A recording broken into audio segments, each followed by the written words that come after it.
ସବୁବେଳେ ଉଠିବା ଲୋକ ମୁଁ ଦିନ 10ଟାରେ, କାର୍ତ୍ତିକ ପୂର୍ଣ୍ଣିମାରେ ଆମେ ମାମୁଁ ଭାଣିଜୀ ଉଠିକି ପୁରା ରେଡ଼ି ସକାଳ 4ଟାରେ। ମୋ ସୁନ୍ଦରୀ ଭାଣିଜୀ ପାଇଁ ତା ବାପା ଆଣିଥିଲା ଗୋଟେ ହାର, ସେଥିପାଇଁ ଛୁଇଁଲେ ଖାଲି ଦଉଥିଲା ମୋତେ ସେ ପାହାର। କିନ୍ତୁ ଏଯାଏ ହେଇନାହାନ୍ତି ଆମ ମ୍ୟାଡ଼ମ୍ ରେଡ଼ି, ଅଲଗା ଟାଇମ୍ରେ ଖାଲି କଥା କହୁଥିବେ ପୁରା ଚଢ଼ି ଚଢ଼ି। ସମସ୍ତଙ୍କୁ ନେଇକି ଗଲାବେଳେ କେଁ କେଁ ହେଉଥିଲା ମୋ ଗାଡ଼ି, ଏମିତି ଲାଗୁଥିଲା ଯେମିତି ଯିବୁ କେଉଁଠି ଆମେ ପଡ଼ି। କିଛି ସମୟ ପରେ ପହଞ୍ଚିଗଲୁ ମନ୍ଦିରକୁ, ପୂଜା ସାମଗ୍ରୀ ନେଇ ସିଧା ଚାଲିଗଲୁ ଆମେ ପୋଖରୀ କୂଳକୁ।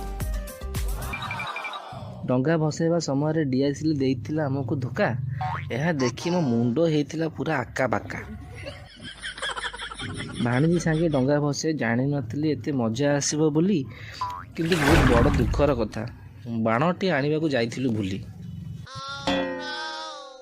ସେଠି ଦେଖିଲୁ ଗୋଟେ ପିଲା ଛିଡ଼ା ହେଇଥିଲା